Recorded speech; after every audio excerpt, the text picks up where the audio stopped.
Bonjour à tous, je suis très heureux de vous retrouver ce matin et de pouvoir avec vous ouvrir la parole du Seigneur et puiser en elle toutes les ressources spirituelles dont nous avons besoin.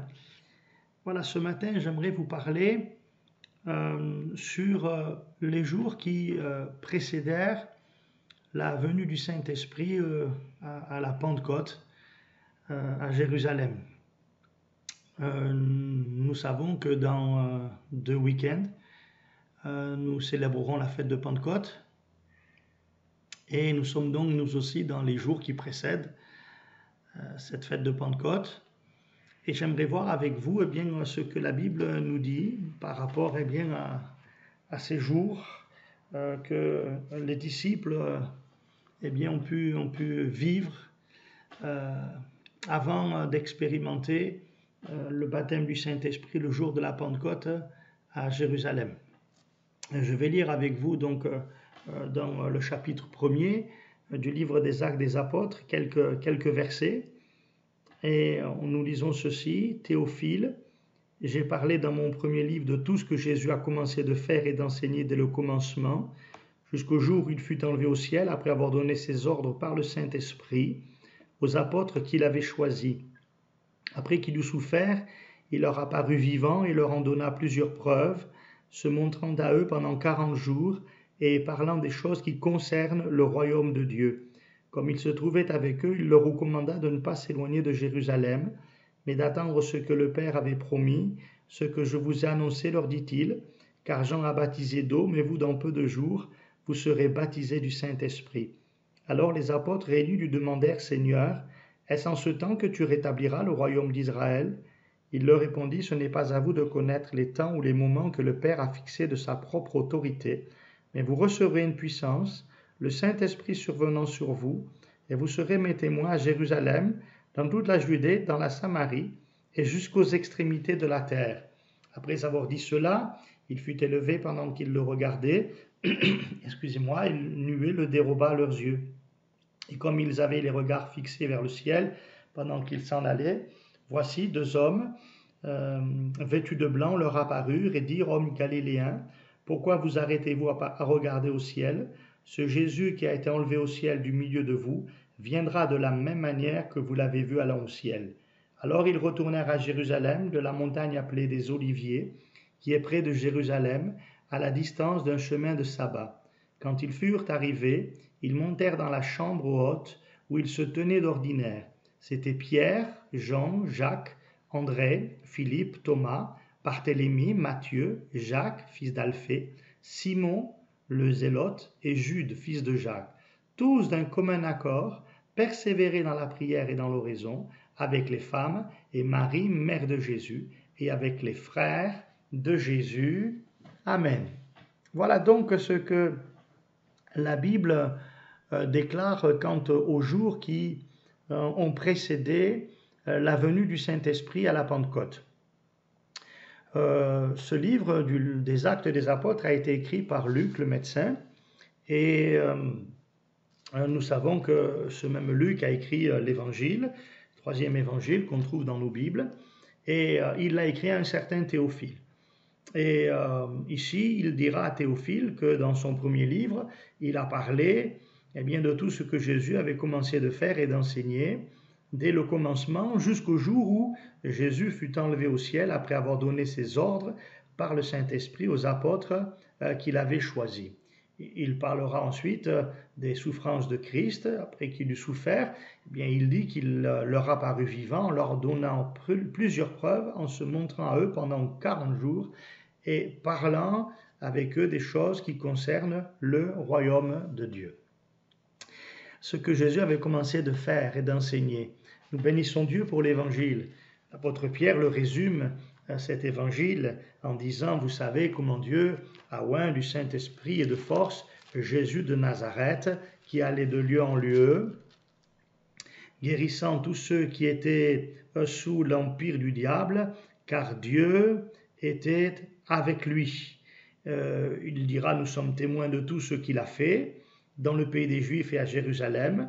Et il continuera en disant, ils l'ont tué en le pendant au bois, mais Dieu l'a ressuscité le troisième jour. C'était là le témoignage de l'apôtre Pierre.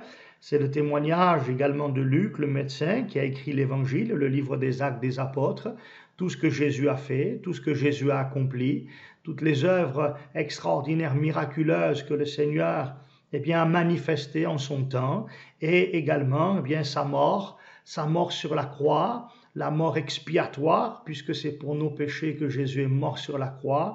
Il est mort en expiant tous nos péchés, mais aussi sa résurrection d'entre les morts.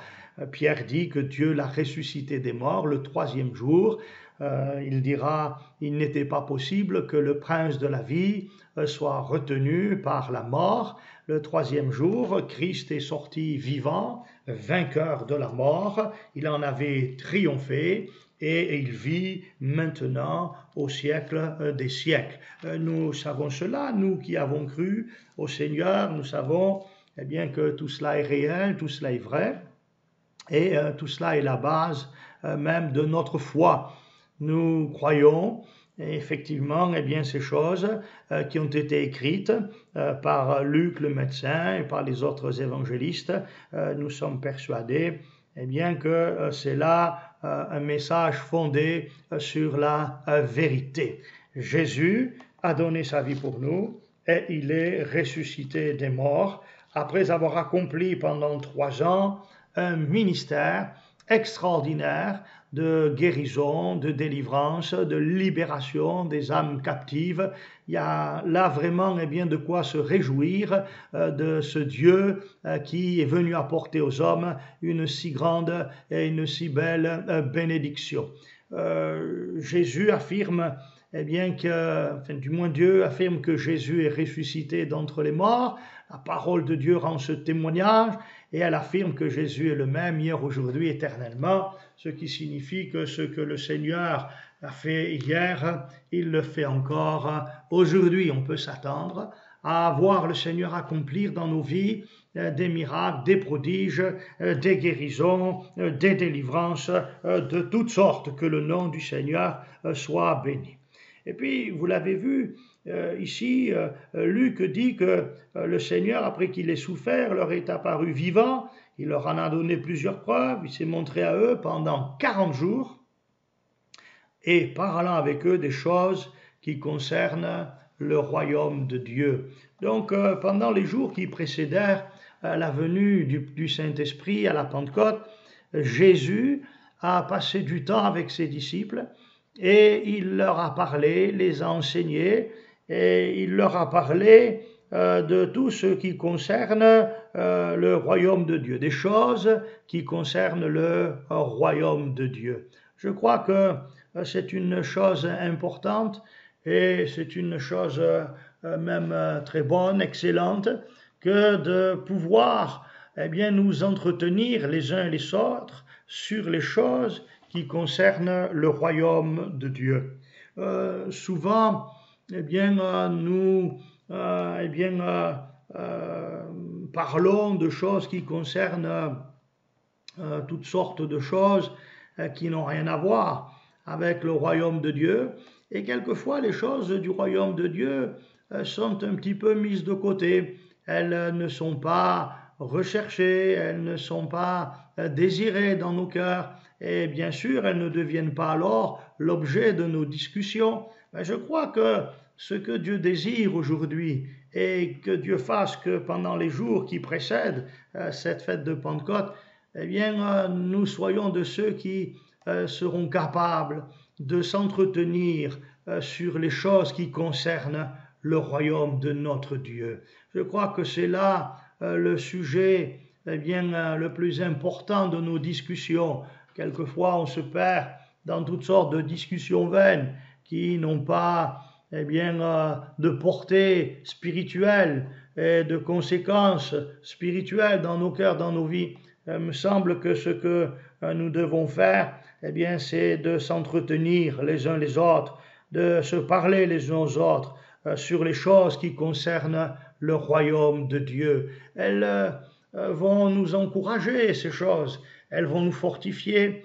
Elles vont créer certainement en nous la soif de vivre les choses du royaume de Dieu, d'expérimenter les choses qui concernent le royaume de Dieu. Elles vont créer ces discussions, le saint désir de voir Dieu établir son royaume sur la terre, c'est-à-dire voir Dieu agir dans le cœur des uns et des autres pour que sa vie spirituelle, sa vie glorieuse puisse se manifester dans le cœur de ceux et de celles pour lesquels nous prions et à qui nous pouvons parler. Donc, comme les disciples avec le Seigneur, laissons-nous touchés par les choses du royaume de Dieu. Laissons-nous être concernés par les choses du royaume de Dieu. Oh, allons vers le Seigneur, demandons-lui de nous parler des choses qui concernent le royaume de Dieu. Demandons-lui de nous révéler les choses qui concernent le royaume de Dieu, afin que nous y trouvions un réel plaisir et que nous nous y attachions les uns et les autres, afin que son nom soit glorifié. Il leur a parlé des choses qui concernent le royaume de Dieu. Puis Jésus leur a dit aussi, et il leur a recommandé de ne pas s'éloigner de Jérusalem, mais d'attendre ce que le Père avait promis, car, dira-t-il, Jean a baptisé d'eau, mais vous, dans peu de jours, vous serez baptisés du Saint-Esprit. Nous avons là une promesse extraordinaire. Jésus leur dit, dans peu de jours, vous serez baptisés du Saint-Esprit. Frères et sœurs, quand nous recherchons les choses de Dieu, le royaume de Dieu, on peut estimer que cette recherche, elle va durer un certain temps, peut-être même une période assez longue, avant que ces choses que nous recherchons, auxquelles nous voulons nous attacher, se manifestent. Mais telle n'est peut-être pas la réalité. Peut-être que, dans peu de jours, les choses auxquelles nous aspirons profondément, je parle bien sûr des choses spirituelles, les choses que nous recherchons intensément, peut-être que dans peu de jours, elles se réaliseront, elles se manifesteront. Peut-être que, effectivement, dans quelque temps, après avoir demandé à Dieu et avoir attendu la réalisation de cette promesse glorieuse, l'Esprit de Dieu va venir et il va descendre avec puissance et gloire dans notre vie et il va nous remplir les uns et les autres. Mais nous devons être de ceux qui sont dans l'attente de la réalisation de ces promesses faites par le Seigneur. Oui, dans peu de jours, dit Jésus, dans peu de jours. Oh, que Dieu fasse que nous nous armions de cette pensée, que le Dieu vivant et vrai, que nous aimons, que nous servons, dans lequel nous croyons, il entend nos requêtes, nos prières, et que dans peu de jours, il est capable de nous envoyer la réponse. Vous vous souvenez du prophète Daniel qui priait pour que Dieu réalise la promesse et ramène Israël dans son pays, alors que celui-ci avait été déporté à Babylone. Et Daniel a prié tout son cœur. La Bible dit qu'il a prié pendant 21 jours. Et quand l'ange est venu vers lui pour apporter la réponse de Dieu, il lui a dit, tu sais Daniel, depuis le premier jour où tu as eu à cœur de prier, depuis le premier jour où tu as eu à cœur de demander à Dieu, où tu as tourné ton âme, ton cœur vers le Seigneur, Dieu a envoyé la réponse. J'ai été retenu en chemin, mais Dieu a envoyé la réponse. Dans peu de jours, dit Jésus. Oui, frères et sœurs, je vous encourage à persévérer, parce que peut-être que pour vous aussi, vous pourrez dire dans quelque temps, peu de jours après que j'ai demandé à Dieu, que j'ai cherché le Seigneur, que j'ai crié vers lui, bien peu de jours après, Jésus a accompli la promesse qu'il m'avait faite. Que le nom du Seigneur soit béni. Alors, la Bible rajoute encore autre chose. Au verset 6, il est dit que les apôtres réunis lui demandèrent, Seigneur, est-ce en ce temps que tu rétabliras le royaume d'Israël? Jésus leur a répondu, ce n'est pas à vous de connaître les temps ou les moments que le Père a fixés de sa propre autorité, mais vous recevrez une puissance, le Saint-Esprit survenant sur vous, vous serez mes témoins à Jérusalem, dans toute la Judée, dans la Samarie et jusqu'aux extrémités de la terre.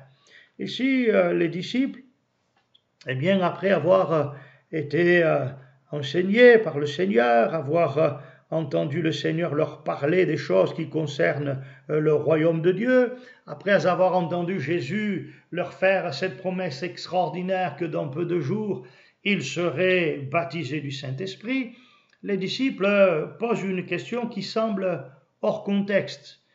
Ils disent, Seigneur, est-ce en ce temps que tu rétabliras le royaume d'Israël? Il y avait certainement là, dans leur cœur, un intérêt particulier à poser une telle question.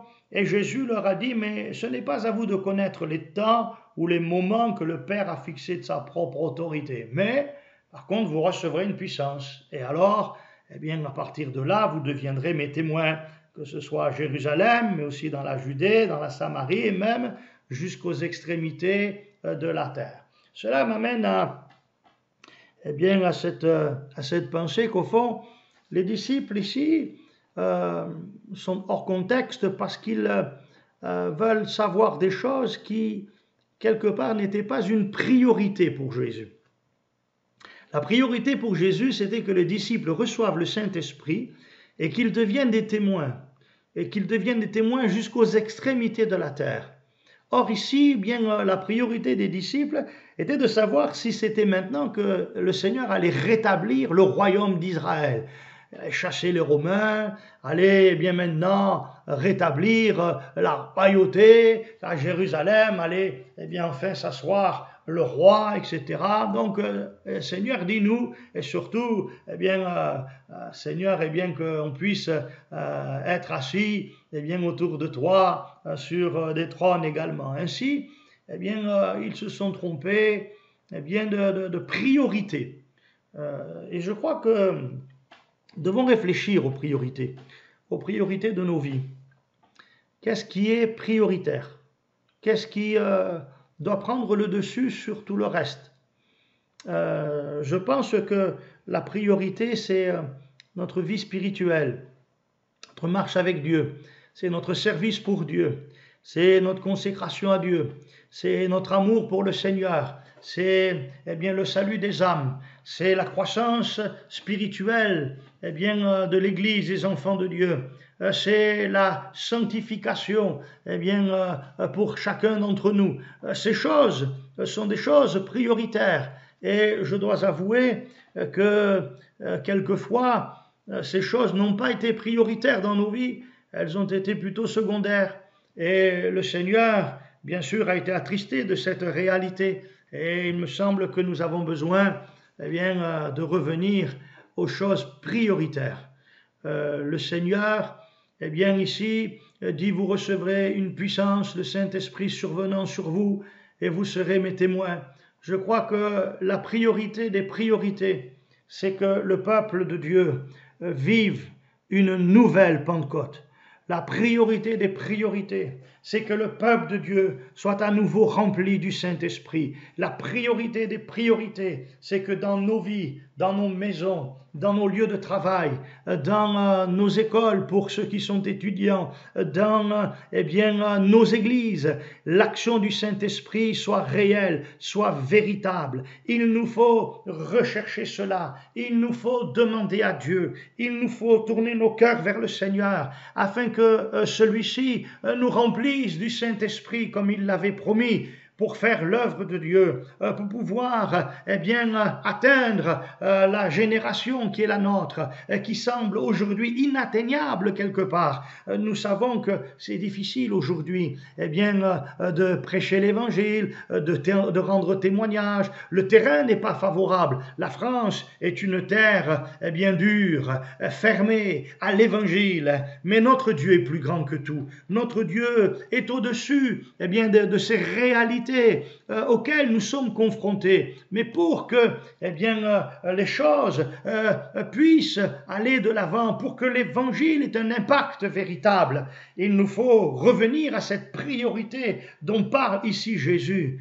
Restez à Jérusalem, jusqu'à ce que vous receviez le Saint-Esprit, jusqu'à ce que vous receviez le Saint-Esprit, jusqu'à ce que vous soyez baptisés du Saint-Esprit. Oui, vous recevrez une puissance, le Saint-Esprit survenant sur vous, et vous serez mes témoins. Nous avons besoin, frères et sœurs, de revenir, et de revenir d'une manière, semble-t-il, urgente même, à cette priorité, à cette réalité d'une Église qui peut être remplie du Saint-Esprit. Et il faut que lorsque, on se rassemble, on se retrouve, et que Dieu fasse qu'on se retrouve très rapidement, il faut que ceux qui viennent au milieu de nous puissent dire le Seigneur est réellement au milieu d'eux. Il faut que leur cœur soit touché, soit bouleversé par la présence et par l'action glorieuse du Saint-Esprit.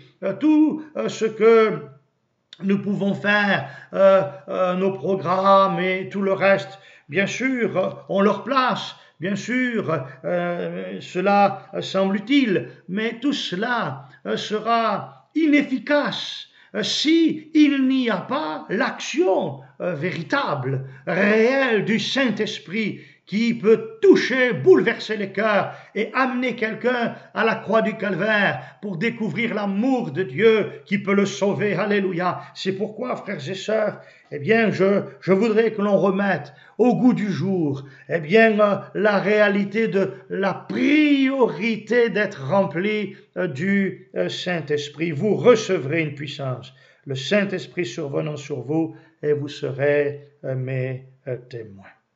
La Bible dit qu'après avoir dit cela, Jésus fut élevé, et pendant qu'ils le regardaient, une nuée le déroba à leurs yeux.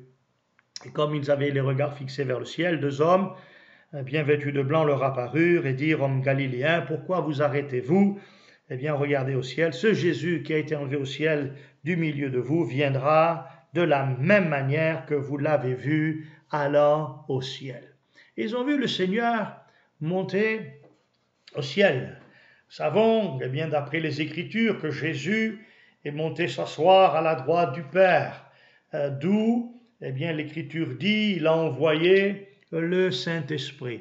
Rappelez-vous, Jésus dit: il vous est avantageux que je m'en aille, car si je ne m'en vais pas, je ne vous enverrai pas le Saint-Esprit. Mais les disciples l'ont vu partir, ils l'ont vu aller au ciel. Jésus est monté, s'est dérobé à leurs yeux, et il est monté, dans la gloire, alléluia. Jésus, est arrivé dans le ciel de gloire pour s'asseoir à la droite de Dieu, comme celui qui a triomphé de la mort, du péché et du diable, alléluia. Jésus est le grand vainqueur, assis à la droite du Père. La Bible dit qu'il intercède auprès du Père, pour chacun d'entre nous. Il prie pour que nous tenions, fermes dans la foi jusqu'au bout, que son nom soit béni, alléluia. Et la parole de Dieu, me dit que du ciel de gloire, de ce ciel où il est monté, Jésus a envoyé le Saint-Esprit. Que le nom du Seigneur soit béni. Ne demandez pas à Dieu d'envoyer le Saint-Esprit, Dieu l'a déjà envoyé. Ouvrez votre cœur pour recevoir l'Esprit que Dieu a envoyé du haut du ciel. Mais regardez bien quand même, les hommes qui sont apparus, vêtus de blanc, leur ont dit: ce Jésus que vous avez vu allant au ciel, il reviendra de la même manière. Que le nom du Seigneur soit béni, que le nom du Seigneur soit loué. Il reviendra de la même manière. Jésus apparaîtra dans le ciel pour prendre avec lui et pour amener dans sa gloire l'Église. Bientôt, Jésus va revenir. Le Seigneur est à la porte. La trompette va bientôt sonner. Tournons nos regards et espérons, attendons ce jour glorieux qui vient, afin que nous puissions nous réjouir en espérance. Oui, mes amis, Jésus revient bientôt. Jésus est à la porte. Jésus ne tardera pas et nous avons besoin de le réaliser comme tout à nouveau. En le réalisant, nous devons préparer alors nos vies, nos cœurs à ce jour glorieux, à cette rencontre avec le Seigneur. Il faut que nous soyons, comme les vierges sages qui s'étaient préparées à la rencontre de l'époux. savez, on a deux possibilités en réalité. Ou on est une vierge sage, ou on est une vierge folle, ou on se prépare à la rencontre du Seigneur, on attend qu'il vienne, on dit viens Seigneur Jésus, avec l'esprit on dit Maranatha, ou alors on ne l'attend pas et on ne se prépare pas à la rencontre du Seigneur. Mais amis qui m'écoutez, et vous Église de Jésus qui m'écoutez ce matin, Jésus revient bientôt et nous devons préparer nos cœurs, nos vies à la rencontre du Seigneur. Bientôt, eh bien, nous serons enlevés pour aller sur les nuées du ciel à la rencontre du Seigneur. Nous verrons ceux qui nous ont précédés revenir à la vie, que le nom du Seigneur soit loué, béni, et nous irons à la rencontre du Seigneur pour être avec lui, eh bien, pour l'éternité, pour toujours. Préparons nos cœurs, nos vies à cette rencontre. Et un jour vient, et il est proche, où la trompette sonnera, où la voix de l'archange se fera entendre, et alors Jésus apparaîtra sur les nuées du ciel,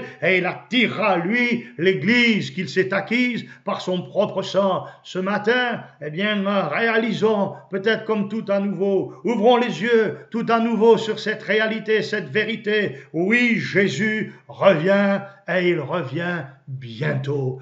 Il reviendra de la même manière que vous l'avez vu allant au ciel.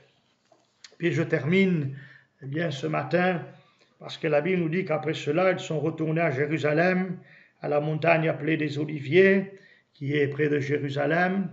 Et là, quand ils sont arrivés à Jérusalem, la Bible dit qu'ils sont montés dans la chambre haute où ils se tenaient d'ordinaire.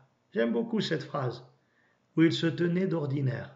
C'est-à-dire qu'ils avaient l'habitude de se rendre dans ce lieu pour être ensemble.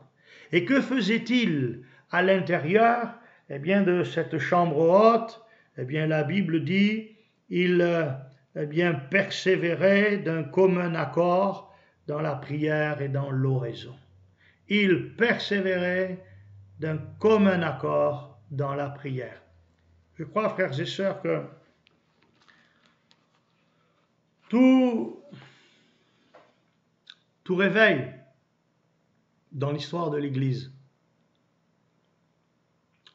toute manifestation véritable de l'Esprit de Dieu a été précédée d'un retour à une vie intense de prière parmi le peuple de Dieu. Il persévérait dans la prière. Je ne dis pas que nous devons prier seulement. Je dis qu'il faut persévérer dans la prière. Il ne s'agit pas de temps en temps de se dire, eh bien voilà, ça serait bien que je prie, il faudrait que je me tienne un petit peu devant Dieu. Mais il s'agit de prier sérieusement et de prier jusqu'à ce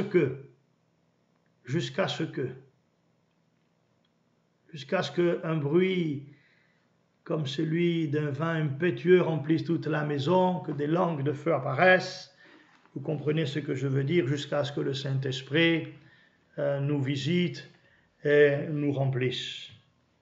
Vous vous souvenez de cet homme Élie, dont la Bible dit qu'il était un homme de la même nature que nous.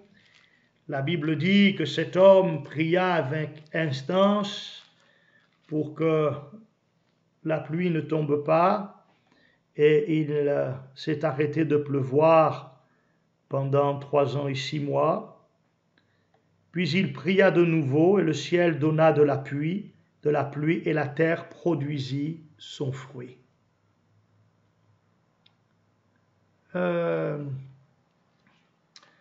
Si vous regardez le texte, vous allez vous apercevoir dans le livre des Rois que lorsque Élie va prier pour que la pluie tombe, il est sur le mont Carmel, il est monté sur la montagne de Dieu, il prie. Il est à genoux, en prière devant son Père, devant son Dieu, et il demande à Dieu la pluie. Puis il dit à son serviteur, regarde le ciel, dis-moi ce que tu vois. Et le serviteur revient lui dire, le ciel est d'un bleu limpide, pas de nuages, rien à l'horizon. Alors, il se remet en terre, il se remet à genoux, il se remet à prier, il se remet à terre, là, il prie, il dit, Seigneur, envoie la pluie. Et il dit à son serviteur, retourne. Et le serviteur retourne vers la vision qu'il avait devant lui, certainement, tout était bien dégagé, le ciel est clair, limpide, pas de nuages. Il revient et dit, Élie, il n'y a rien. Et la Bible dit que Élie va ainsi prier à 7 reprises. 7 reprises. À la 7e fois, il dit à son serviteur, retourne. Le serviteur regarde au loin et il dit, ah Élie, je vois au loin comme un nuage, la taille de la paume d'une main. Je le vois là-bas au fond, je le vois à l'horizon. Et Élie va dire alors à son serviteur, va voir le roi Akab et dis-lui que la pluie arrive, qu'il doit se précipiter de rentrer car, la pluie vient. Voyez-vous, frères et sœurs, quand nous commençons à prier, il n'est pas évident que le nuage soit là dès les premières fois où nous invoquons le Seigneur, où nous prions. Cela va nous demander de la persévérance. Mais à un moment donné, nous verrons ce nuage et nous comprendrons alors que la pluie arrive. Nous pourrons alors avoir l'assurance que Dieu vient de répondre à la prière. Il nous faut, frères et sœurs, comprendre et nous armer de cette pensée pour que la pluie vienne, pour que nous vivions des temps de rafraîchissement spirituel. Nous vivons des temps où l'action du Saint-Esprit va être d'une telle ampleur que ça va être comme une vague puissante que rien ni personne ne pourra arrêter. Il nous faut au préalable. Il nous faut pendant les jours qui précèdent cette action glorieuse du Saint-Esprit, il nous faut persévérer dans la prière. Dieu va répondre à cette prière. Je vous invite, vous qui m'écoutez ce matin, vous dont le cœur est assoiffé, affamé de voir les choses de Dieu, vous qui avez dans votre cœur le désir profond de voir l'action du Saint-Esprit se manifester avec une grande efficacité, comme peut-être nous ne l'avons encore nous-mêmes jamais vu, je vous invite à prier et à persévérer dans la prière jusqu'à ce que le Seigneur fasse ces choses glorieuses au milieu de nous et autour de nous. Que le Seigneur vous bénisse, que le Seigneur vous encourage. Oui, nous sommes dans les jours qui précèdent la fête de Pentecôte. Que Dieu fasse que dans les jours qui précèdent la fête de Pentecôte, nous soyons dans la même situation que les disciples du Seigneur, nous entretenant sur les choses qui concernent le royaume de Dieu, mettant en place dans nos vies les choses qui sont prioritaires, recherchant les choses de Dieu, recherchant les choses spirituelles. Oui, que nous soyons de ceux qui réalisent que Christ a triomphé, qu'il est assis dans la gloire du Père et que du ciel il envoie son esprit. Oui, en réalisant que le Seigneur revient bientôt et qu'avant qu'il vienne chercher l'Église, il va certainement encore agir par son esprit dans le monde. Oui, alors nous prions et nous persévérons dans la prière jusqu'à ce que la promesse du Père se réalise, jusqu'à ce que le Saint-Esprit nous donne un temps nouveau, un temps spirituel, un temps de rafraîchissement, un temps de bénédiction. Oui, faisons cela et ainsi nos cœurs pourront se réjouir et Dieu sera glorifié à lui seul. Et à lui seul, nous donnerons toute la gloire. Que Dieu vous bénisse et vous encourage au nom de Jésus. Amen. En Dieu nous croyons, confiance en